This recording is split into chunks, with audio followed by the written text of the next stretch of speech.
प्यारे विद्यार्थियों, समष्टि अर्थशास्त्र विषय की इस क्लास में आप सभी का स्वागत है। आज से अपन समष्टि अर्थशास्त्र विषय के सिद्धांत वाले भाग की शुरुआत कर रहे हैं। आपकी पाठ्यक्रम में दो सिद्धांतों को शामिल किया गया है। एक है उत्पादन और रोजगार का प्रतिष्ठित सिद्धांत और दूसरा है आय व रोजगार का कीन्स का सिद्धांत। आज की कक्षा में अपन उत्पादन और रोजगार के प्रतिष्ठित सिद्धांत की शुरुआत कर रहे हैं। इस सिद्धांत को अपन दो भागों में अध्ययन करने वाले हैं। पहले भाग में इस सिद्धांत के सिद्धांतकारों द्वारा इस सिद्धांत की जो अभिधारणाएं प्रस्तुत की गई थी उनका विश्लेषण करेंगे और अगली कक्षा में अपन इस सिद्धांत की विस्तृत व्याख्या प्रस्तुत करेंगे। सबसे पहले जान लेते हैं कि प्रतिष्ठित अर्थशास्त्र क्या है। प्रतिष्ठित अर्थशास्त्र की शुरुआत अर्थशास्त्र के जनक एडम स्मिथ के साथ मानी जाती है। एडम स्मिथ से लेकर अगले 100 वर्षों तक कई अर्थशास्त्री हुए, जिनमें डेविड रिकार्डो, जे.एस. मिल, जे.बी. से, माल्थस आदि के नाम लिए जा सकते हैं। इन्हें प्रतिष्ठित अर्थशास्त्री कहा जाता है।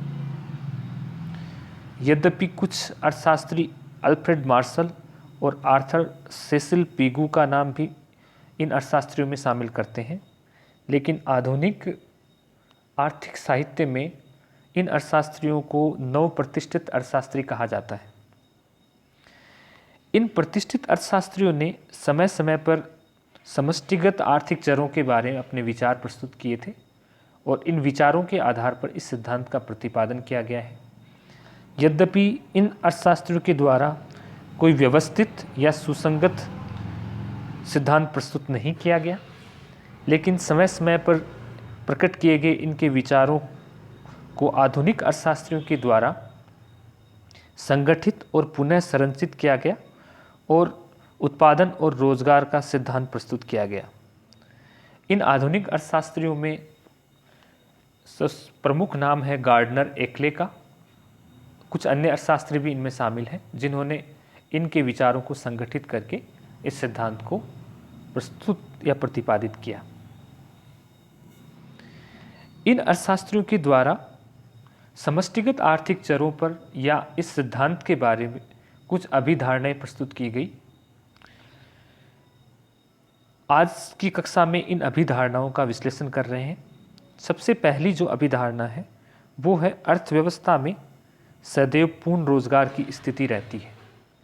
इन प्रतिष्ठित अर्थशास्त्रियों के अनुसार एक स्वतंत्र पूंजीवादी अर्थव्यवस्था में दीर्घकाल में रोजगार के योग्य और इच्छा रखने वाले सभी श्रमिक और पूंजीगत संसाधन सदैव पूर्ण रोजगार की स्थिति में रहते हैं। यदि किसी कारणवश अस्थायी रूप से इनमें बेरोजगारी उत्पन्न होती है तो अर्थव्यवस्था पुनः रोजगार की तरफ प्रवृत्ति रखती है।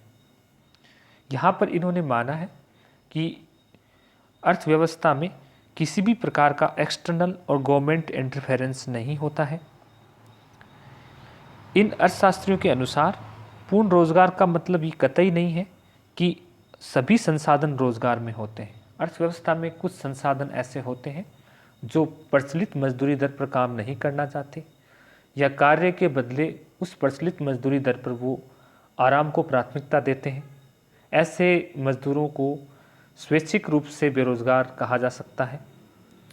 और दूसरे कुछ मजदूर ऐसे हो सकते हैं जो एक कार्य से दूसरे कार्य में ट्रांजिशन के दौरान बेरोजगार हो सकते हैं। साथ ही कुछ तकनीक में परिवर्तन के कारण से कुछ लोग बेरोजगार हो सकते हैं। ऐसे लोगों को फ्रिक्शनल अनएम्प्लॉयमेंट में शामिल कहा जा सकता है। इस प्रकार ऐसी स्थिति में भी दो प्रकार की बेरोजगारी पाई जा सकती है, एक फ्रिक्शनल और दूसरी वॉलंटरी अनएम्प्लॉयमेंट। इन सिद्धांतकारों द्वारा जो दूसरी महत्वपूर्ण अभिधारणा या पोस्टुलेट प्रस्तुत की गई वो है अर्थव्यवस्था सदैव संतुलन में रहती है। यानी इनके अनुसार पूर्ण रोजगार प्राप्त संसाधन एक तरफ उत्पादन करते हैं, दूसरी तरफ इन संसाधनों को आय प्राप्त होती है। इस आय का समस्त भाग वे उत्पादन पर व्यय कर देते हैं। यानी आशय है कि अर्थव्यवस्था में होने वाले समस्त उत्पादन का विक्रय हो जाता है। इसलिए अर्थव्यवस्था में ओवर प्रोडक्शन और अंडर प्रोडक्शन जैसी स्थिति नहीं होती है। किन्स की शब्दावली में इसे इस प्रकार से कहा जा सकता है कि अर्थव्यवस्था में समग्र मांग समग्र पूर्ति के सदैव समान रहती है और अर्थव्यवस्था सदैव पूर्ण रोजगार के स्थिर संतुलन में रहती है।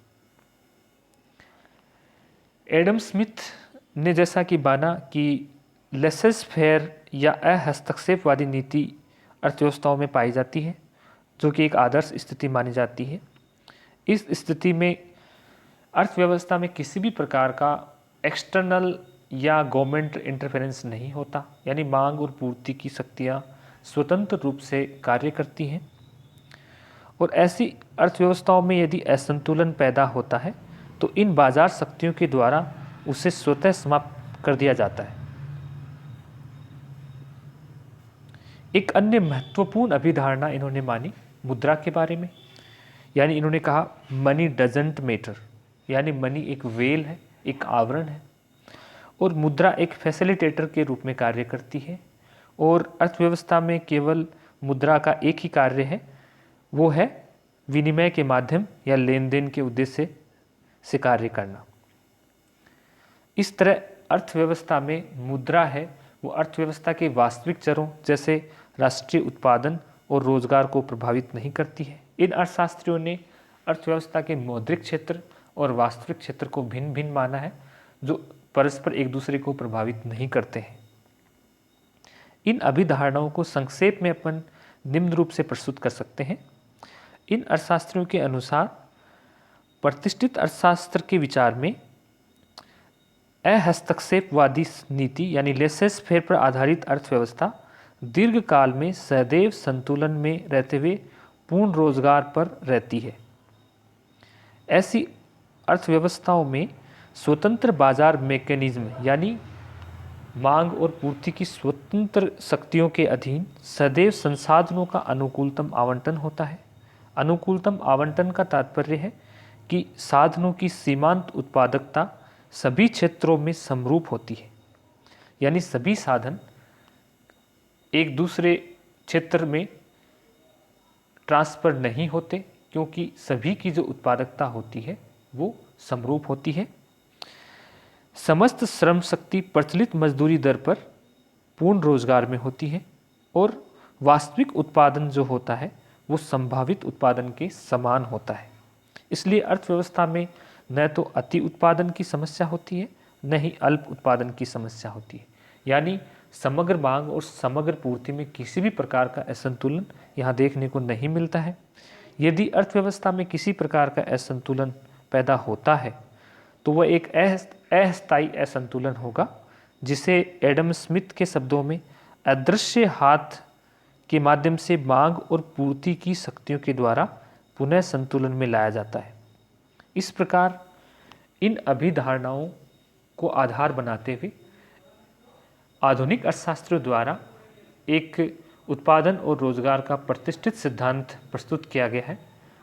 इस सिद्धांत की व्याख्या अपन अगली कक्षा में प्रस्तुत करेंगे।